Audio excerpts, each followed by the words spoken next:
Hello, my name is Daniel Galvis. I'm a researcher at the University of Birmingham, where I work for the Center for Systems Modeling and Quantitative Biomedicine.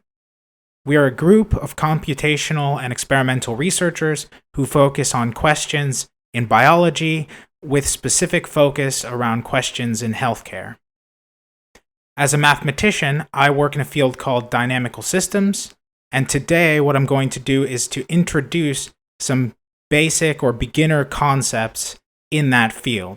Dynamical systems is a field of mathematics concerned with the motion of objects. So for example, here we have a car whose position is given by a function of time, x equals f of t, and calculus will give us tools that we can use to calculate the velocity or the acceleration of the car. So the velocity would be like the speed in miles per hour and the direction, and acceleration would be how quickly the car is speeding up or slowing down.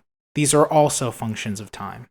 More generally, though, we can study changes in a quantity. So it doesn't just have to be the motion of objects, it can be the change in a population of something. So in this example, we might have that x is the size of a population of bacteria, also given as a function of time. And in this case, the rate of change of the population would be given by our first derivative, or this equation, dx dt. Dynamical systems are often expressed in terms of a vector field on a space. And what I mean by a vector is an arrow that contains a length and a direction, where the length of the arrow was going to tell us how quickly, for example, the particles in this image are moving, and the direction of the arrow tells us where the particle will go. And every point in this space has a vector, although I've only plotted some of them, but you can see that these points that I've drawn are going to follow that vector field. A phase portrait, which is what we see here, or at least part of one, is the geometric representation of the flow of a dynamical system. A useful metaphor for us might be to think of the space as a body of water, and the arrows as the flowing current of that body of water. And then the balls, or the particles shown here, would be objects that are moving along with the flow of the current. Often what we're going to be doing is looking at pictures and vector fields instead of looking at equations to try to understand the dynamics of these systems. So it might be useful to have some notation. So I'm going to denote slow movement by cool colors in blue or shorter arrows, and faster movement with warmer colors like red or longer arrows. So my first question then is, if these two cars are moving according to the vector field that I've plotted along their axes, which of the cars is going to win? And throughout this talk, I'll be asking questions. You can pause the video if you'd like to have a chance to try to answer, but otherwise I will answer the question after a short pause. In this case, the car on the bottom is going to win the race because the vector field is shown by red arrows, which indicates that that car will be moving more quickly.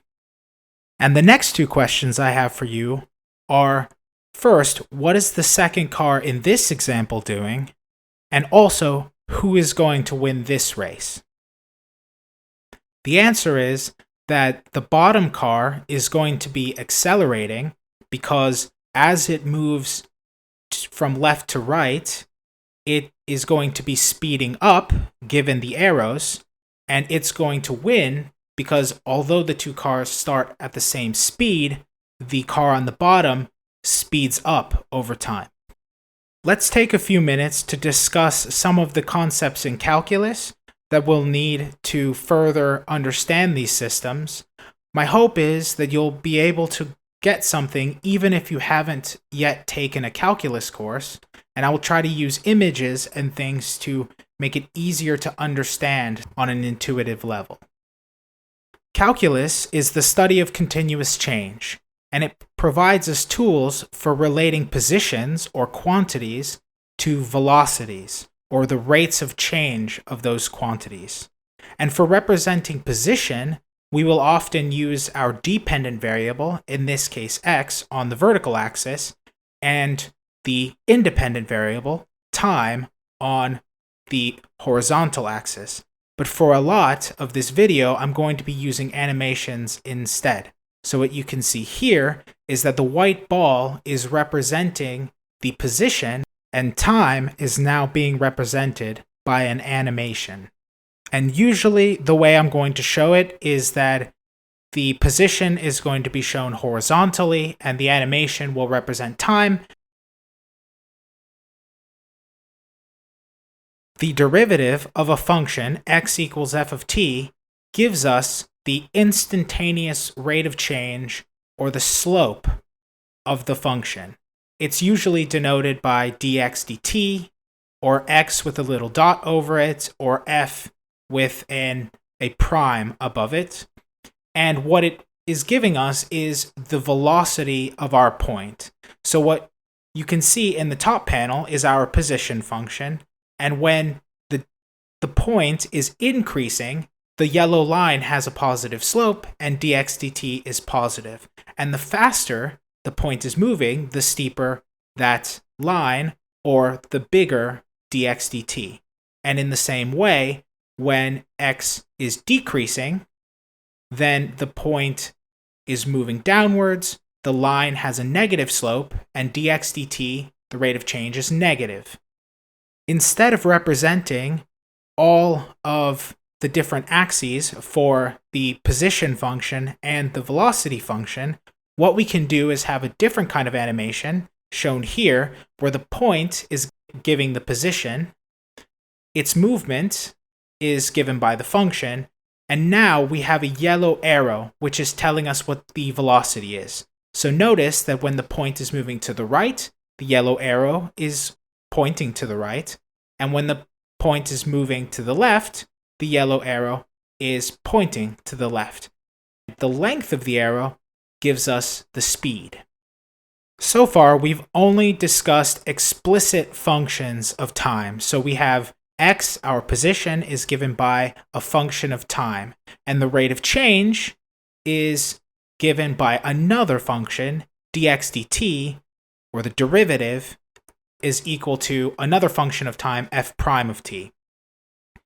A differential equation, which is the language that dynamical systems are often expressed in, is an equation that expresses the derivative and the position in terms of each other.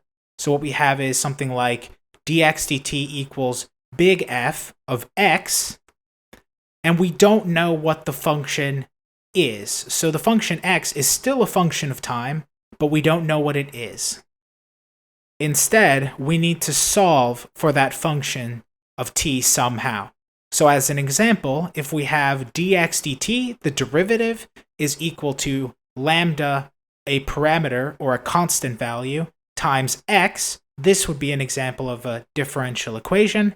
And what we need to do is find a function, x equals f of t, that solves this differential equation.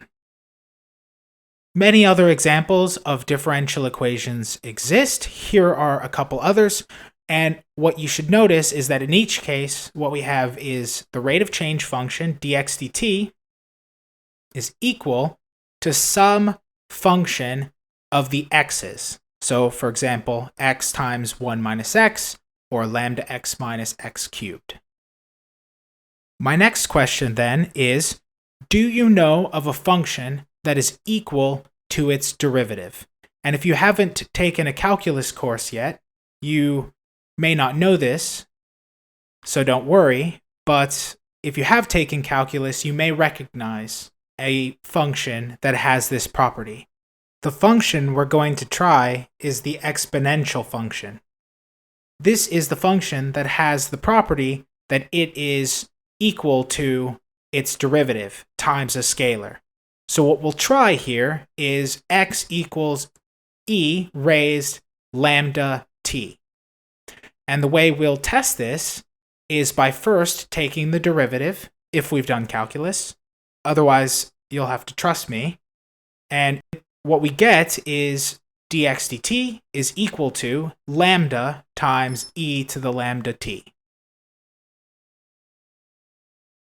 And then what we can do is notice that e to the lambda t equals x, so we replace it, and what we end up with in step 2 is dx dt equals lambda x.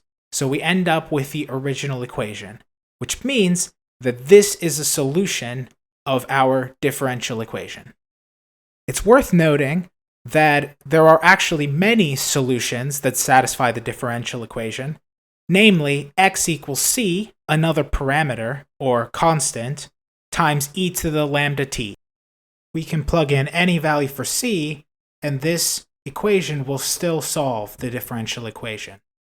In order to have a unique solution, what we need to do is define an initial condition. And what we can do here is set x at time 0, the position at time 0, equal to some value, x sub 0. As an example, let's try x at time 0 equals 1. If we plug 1 in for x and t equal to 0, what we end up with is c is equal to 1, so our particular solution is x equals e to the lambda t.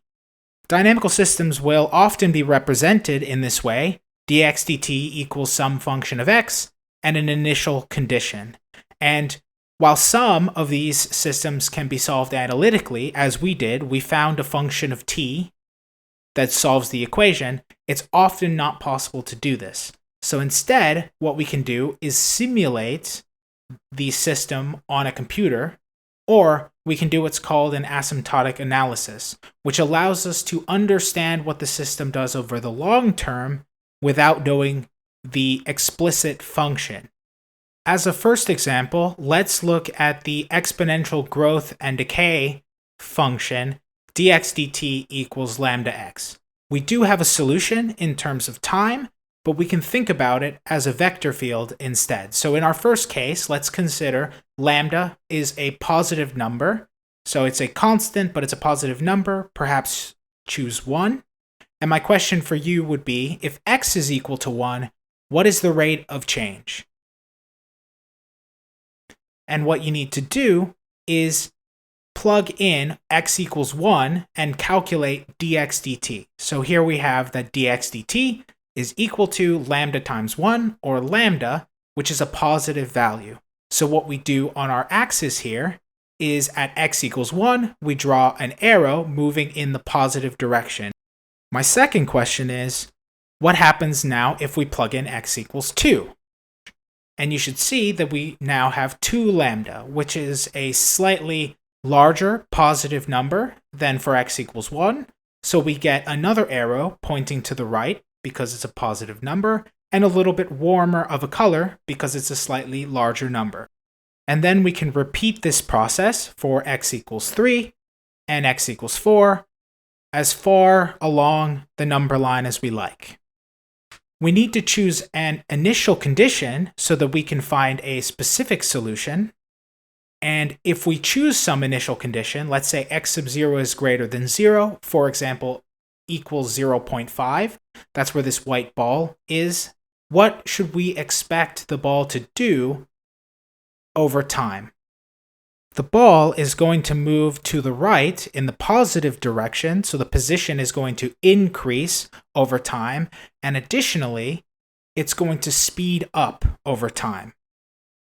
From a biological perspective, it might not always be useful to think about negative x's. For example, we won't have negative numbers of bacteria, but from a mathematical perspective, it could be useful to consider negative numbers. So again, we have positive lambda, and my question is, what do the arrows look like when x is negative?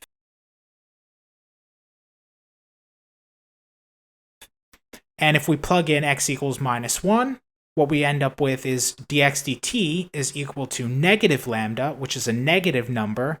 So at x equals minus 1, we plot an arrow, but now it points in the leftward direction. You will notice that there is a symmetry. So for x equals 1, we get that the rate of change is positive lambda, and for x equals minus 1, negative lambda. So the arrows should point in opposite directions, but be the same color. If we set an initial condition going now from an x negative number, what we end up with is that the point is going to move now in the leftward direction, and it's also going to increase its speed, but it's going to be moving in the opposite direction. My next question is, what happens at x sub 0 equal to 0? What happens if you have no bacteria? And if you plug this into the equation, you should notice that dx dt is equal to 0. The rate of change is 0. So that particle wouldn't move. So the bacteria, if there are none to begin with, they won't spontaneously grow. This is what we call a fixed point, and special things will happen in dynamical systems around fixed points. As an example here, we have what's called a repeller. Initial conditions around x equals 0 move away from the fixed point in time. And just keep in mind that we can always plot x as a function of t if we want, and what you can see is that the equation that solves this is the exponential function, as we saw, and over time x is increasing for positive initial conditions, and x is decreasing for negative initial conditions, and the speed at which they travel is increasing as time increases. Now we can ask the same question if lambda is a negative number, and what you should notice is that the only difference is that the arrows point in the opposite direction. So for example, at x equals 1, we still have that the rate of change is lambda, but now lambda is negative, so the arrow should point in the opposite direction. So now we have that all the points are moving in to x equals 0. Now x equals 0 is still a fixed point. Things don't move if they start there, but we call this an attractor. And this is an example of decay. So now what we have is solutions that look like x equals e to the negative t, for example, if lambda is 1. And things, either if you start with an initial condition where x is negative or positive, eventually over time, things will get closer and closer to x equals 0. There are many physical examples that follow similar behavior to these exponential growth and decay functions. As examples of exponential growth, we have unrestricted bacterial growth, compounding interest, things like the spread of memes or viruses, and chain reactions or nuclear reactions.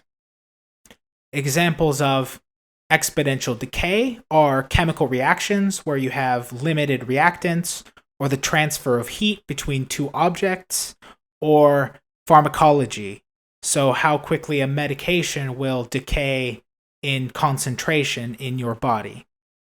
As a second example, let's look at the logistic growth equation, which is an extension of the exponential growth equation. So you might notice that we have dx dt equals r, a positive value, times x. That's the same as the exponential growth equation, but we now have this added term, 1 minus x over k, where k is a carrying capacity. It represents the finite number of, say, bacteria that can fit in a dish. If you're growing bacteria in a dish, there will be a finite number that can live there, and this is given by k.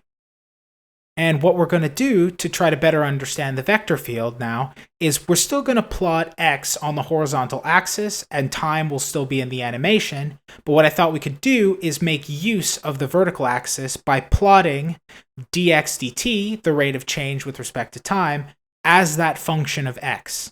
And notice that this function has two zeros at x equals 0 and at x equals k, which is the carrying capacity. These are now our fixed points. If you start at the carrying capacity, or if you start at x equals 0, no bacteria, then you won't move.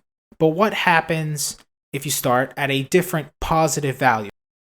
And my question for you now is, where are these two initial conditions going to go? The animation shows that both initial conditions, which are slightly bigger than 0 and one that's much bigger than the carrying capacity, will both tend towards the carrying capacity. The carrying capacity, x equals k, is an attractor of the system. The other way we can understand this is to actually plot the vector field. So I've plotted two arrows here in the direction of the rate of change near the two initial conditions. So for the initial condition on the left, what we have is that the rate of change is slightly positive, indicated by the white curve. So the arrow points to the right, but it's a small number. It should be a blue arrow. Whereas for the initial condition that starts much bigger than the carrying capacity, the white curve is negative, which means that the arrow points to the left and has a large magnitude. So it's a large negative number, and we use a red arrow to denote it.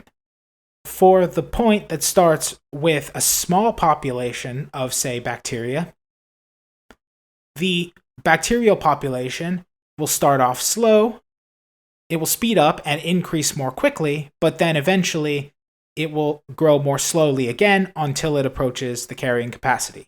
We see that with the arrows going from blue to yellow back to blue. Whereas for the bacterial population that starts much bigger than the carrying capacity, there's not enough space for them, so they quickly decay towards the carrying capacity, slowing down as they get closer and closer to the carrying capacity. The next thing we should discuss is multiple dimensions for our dynamical systems. So in this example here, we have a two-dimensional dynamical systems. The particles can move in two directions, x and y. In 2 dimensions, we have two dependent variables, x equals f of t and y equals g of t. They both have rates of change. Dx dt equals a function of t, and dy dt is equal to a function of t. But these functions are again unknown. We don't know what they are. Instead, what we have is a vector field with the form dx dt is equal to f of x and y. So now the rate of change of x is represented by a function of both of the dependent variables. And the same with dy dt. It's equal to big G of x and y. And now, to have a specific solution, we'll need two initial conditions, the initial placement of the point in the two-dimension space. The next thing I want to do is look at the Lotka-Volterra model, which is an ecological model of predator and prey relations. Here we have that x is the prey, or rabbits, for example, and y is the predators, for example, foxes. Now, we'll also have 4 constant values, which will all be taken to be positive numbers. The equation for the rabbits is given by dx dt, the rate of change of the rabbits, is equal to the reproduction rate, a times x, which is the exponential growth equation, minus the rate at which the foxes eat the rabbits. So it's a negative there because it will decrease the rabbit population, and it requires both an x and a y because it requires both foxes and rabbits. The equation for the foxes is given by dy dt, the rate of change of foxes, is equal to the reproduction rate, which is a function of both the rabbits and the foxes. The foxes need to eat rabbits to reproduce, minus the death rate. In order to plot the vector field, what we're going to do is just choose some numbers for a, b, c, and d, as I've done here. And what we can do is pick a point. So for example, x equals 1, y equals 1. It's worth pointing out here that x equals 1 does not mean one rabbit. It could mean one group of rabbits. And then what we need to do is plug in x and y into the rate of change equations. And what we end up with is that the rate of change of x is equal to 5, and the rate of change of y is equal to negative 4. So for this value, the rabbit population is increasing and the fox population is decreasing. We can represent this as an arrow, which points from the initial point 5 units to the right, because positive 5, and 4 units down because of the negative 4. But often what we'll do instead is just use a shorter arrow so that we can fit more points, and instead use a color map, as we've been doing, to represent the magnitude of the velocity. Here we have the vector field for this example of the Lotka-Volterra model. What you can see is that in some regions, the movement is slow, the populations are changing slowly, and elsewhere the populations move quickly, represented by the warmer colors. But the arrows appear to make a kind of loop around some central point. This brings us to the concept of a nullcline. And to get a nullcline, what we need to do is figure out where one of the equations has a rate of change over time equal to 0. So for the rabbit example, what we'll do is set the left side equal to 0 and find the solutions x and y that give us that rate of change. So 0 equals 10x minus 5xy is solved by x equals 0, a vertical dashed line, or y equals 2, a horizontal dashed line. We don't worry about x equals 0 because that means no rabbits. We're not interested in when we have no rabbits. Instead, we look at y equals 2.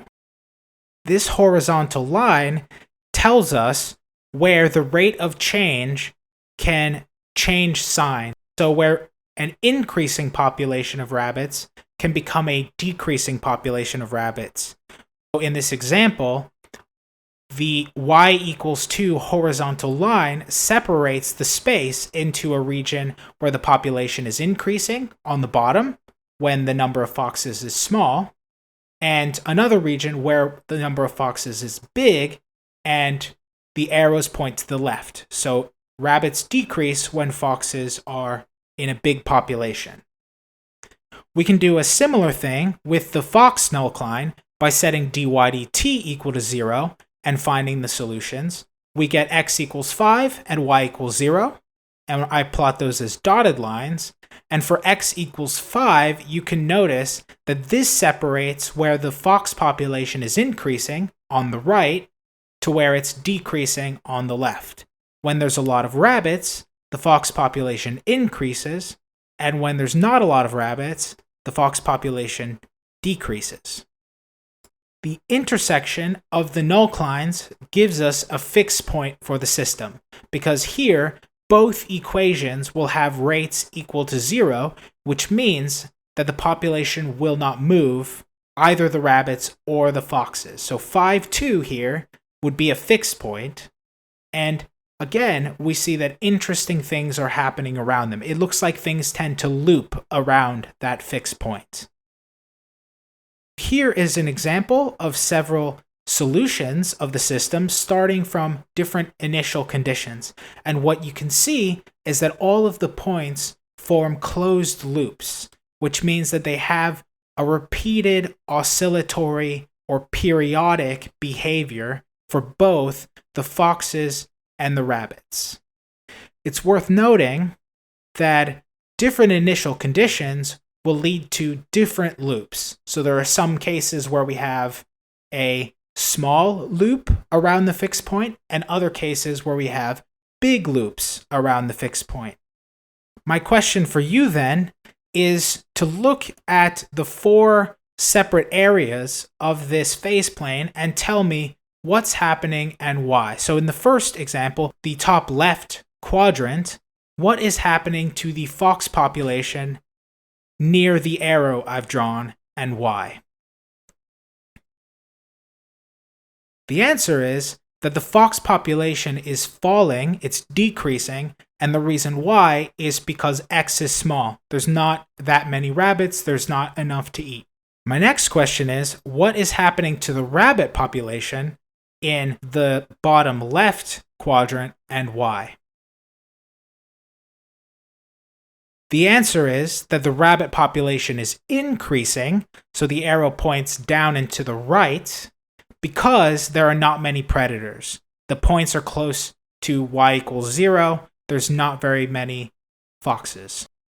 My next question is, what is happening to the fox population around the bottom right quadrant?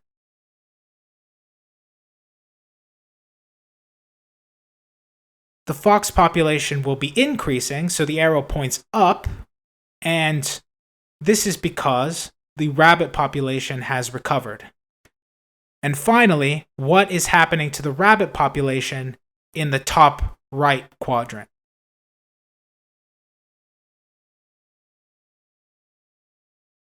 The answer is that the rabbit population is falling.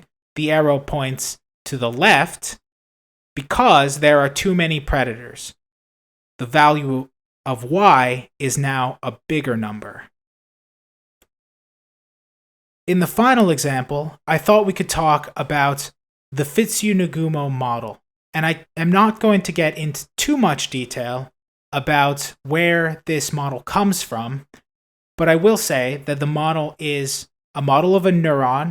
Neurons are brain cells that are responsible for information processing in living things.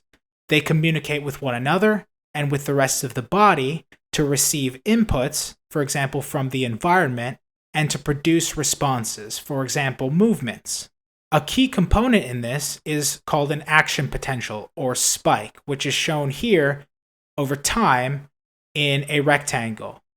These are deviations in an internal state of the cell which indicate that something has happened. So they take in a signal and they cause these deviations which allow them to send signals downstream.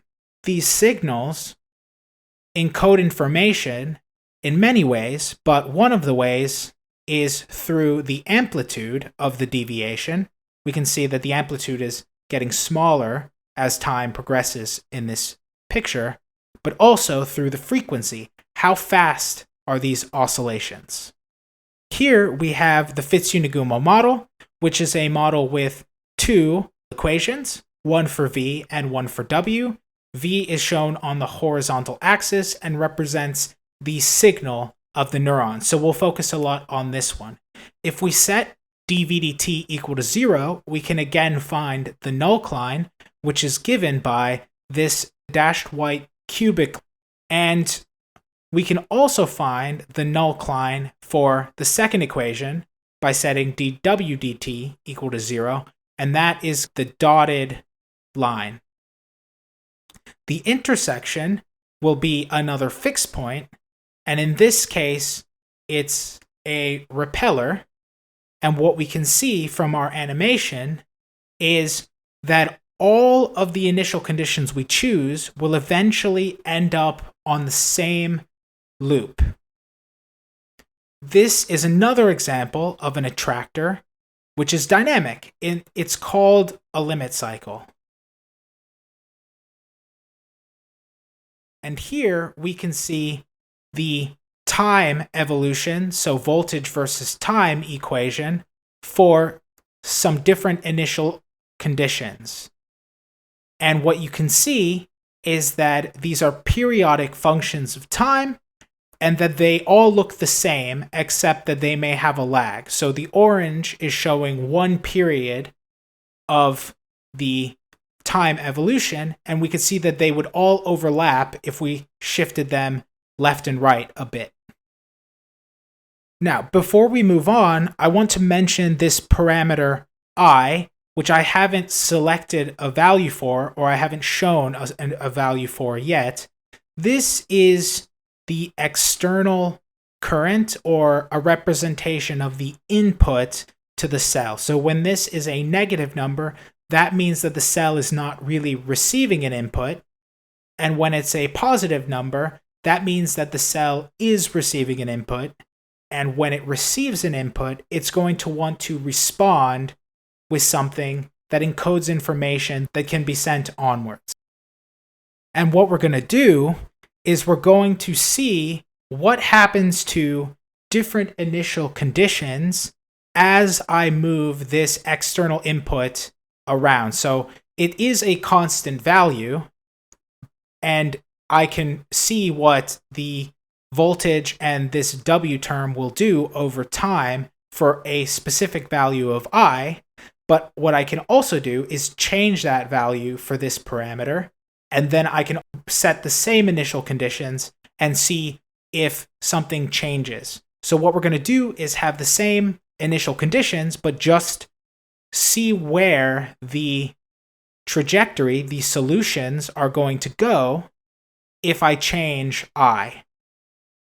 This animation shows that for small deviations in I, if I slightly change I a little bit, then our solutions don't change too much. They could change a little bit, but what they're doing is they're all tending towards that fixed point, the intersection of the nullclines. And you can see that the fixed point refers to a fixed value of voltage over time. That's shown in the time series at the top. So we can see for 10 examples that all of the voltages tend to the same single value after a deviation of some kind. But as we increase the external current, what we end up with is more loops of voltage around a value before it converges to that specific voltage value. But if we increase the external current even further, what we can see is that something changes. Instead of the voltage tending towards that single value, that single low value of voltage, eventually everything will tend towards that limit cycle that we saw earlier. So what happens is that for low currents, the cell doesn't send a signal, but as the current reaches a threshold value, it will start to send these oscillatory signals downstream. However, if I is too big, if it increases too much, then voltage also will tend towards a fixed point. This is what happens for the biggest values of I. But in this case, voltage is now at a high value instead of a low value, but it's not oscillating. So this is an example of a type of cell that would be useful for sending signals, but only for a certain range of inputs. So if the input's too small, it doesn't say anything.